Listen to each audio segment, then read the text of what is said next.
கீழ் சுபன்சிரி நீர்மின் திட்டம். இதுதான் இந்தியாலேயே மிகப்பெரிய ஹைட்ரோ எலக்ட்ரிக் ப்ராஜெக்ட்னு சொல்றாங்க. 2000 மெகாவாட் கெப்பாசிட்டி. இப்போ அது செயல்பாட்டுக்கு வரப்போதான். இது எங்கே இருக்கு? இதுல ரன் ஆஃப் த ரிவர் திட்டம்னு சொல்றாங்களே, அப்படின்னா என்ன? கொஞ்சம் விளக்க முடியுமா? இது அருணாச்சல பிரதேசம் அசாம் பார்டர்ல இருக்கு. பிரம்மபுத்திராவோட ஒரு முக்கியமான கிளை நதி சுபன்சிரி அது மேல கட்டியிருக்காங்க. 2000 மெகாவாட்டுங்கிறது உண்மையிலேயே ரொம்ப அதிகம். இது முழுசா முடிஞ்சா இந்தியாவோட சிங்கிள் லார்ஜஸ்ட் ஹைட்ரோ பவர் ஸ்டேஷனா இருக்கும். ஓ, நீங்க கேட்ட இந்த ரன் ஆஃப் த ரிவர் வகைன்னா பெரிய டேம் கட்டி கிலோமீட்டர் கணக்கில் தண்ணியை தேக்கி வைக்காம ஓடுற நதியோட போக்கையே பயன்படுத்தி மின்சாரம் தயாரிக்கிறது. அப்போ பெரிய அளவுல நிலம் மூழ்காதா?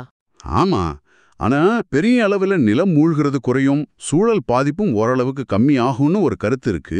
ஆனா எந்த ஒரு நீர்மின் திட்டமா இருந்தாலும் சில பாதிப்புகள் இருக்கத்தான் செய்யும். அதை மறுக்க முடியாது. சரி. இந்த ப்ராஜெக்டை national hydro electric power corporation, அதாவது NHPC கவர்மெண்ட் கம்பெனி தான் பண்றாங்க. வேலை 2005லயே ஆரம்பிச்சிட்டாங்க. ஹோ, அப்போ ரொம்ப வருஷமா நடக்குதா? ஆமா, இவ்வளோ வருஷம் ஆகுதுனாலே இது எவ்வளவு பெரிய சிக்கலான திட்டம்னு நீங்களே புரிஞ்சுக்கலாம். சென்ட்ரல் கவர்மெண்ட் பட்ஜெட் சப்போர்ட்டும் இருக்கு, லோனும் வாங்கியிருக்காங்க. இதுல பெரிய கான்கிரீட் டேம், பெரிய டர்பைன்ஸ், தண்ணியை கொண்டு போக டனல்ஸ்னு நிறைய விஷயங்கள் இருக்கு. 2000 மெகாவாட்டுங்கிறது பெரிய விஷயம்தான். எனர்ஜி தேவைக்கு முக்கியம். ஆனா நீங்க சொன்ன மாதிரி பெரிய திட்டம்னாலே, குறிப்பா இந்த மாதிரி ஹைட்ரோ ப்ராஜெக்ட்ஸ்ல சுற்றுச்சூழல் பாதிப்பு பத்தி ஒரு கேள்வி எப்போதுமே இருக்குமே.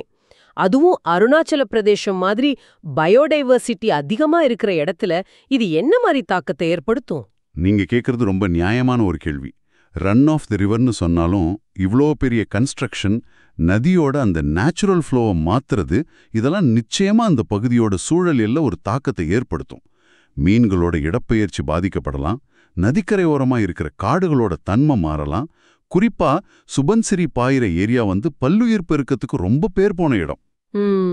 அதனால இந்த மாதிரி திட்டங்களோட தேவை ஒரு பக்கம், சுற்றுச்சூழலை பாதுகாக்க வேண்டிய அவசியம் இன்னொரு பக்கம். இதுக்கு நடுவுல ஒரு பேலன்ஸ் கொண்டு வர்றது ரொம்ப சவாலான விஷயம். ஆமா, இதுல கிடைக்கிற கரண்ட் முக்கியம்தான். ஆனா அதுக்காக நாம கொடுக்கிற சூழலியல் விலை என்னங்கிறத தொடர்ந்து கண்காணிக்கணும். பாதிப்புகளை குறைக்க என்னென்ன செய்ய முடியுமோ அதெல்லாம் செய்யணும். இது ஒரு பெரிய டிபேட். உண்மைதான். வளர்ச்சிக்கும் சுற்றுச்சூழலுக்கும் இடையிலான போராட்டம் இது.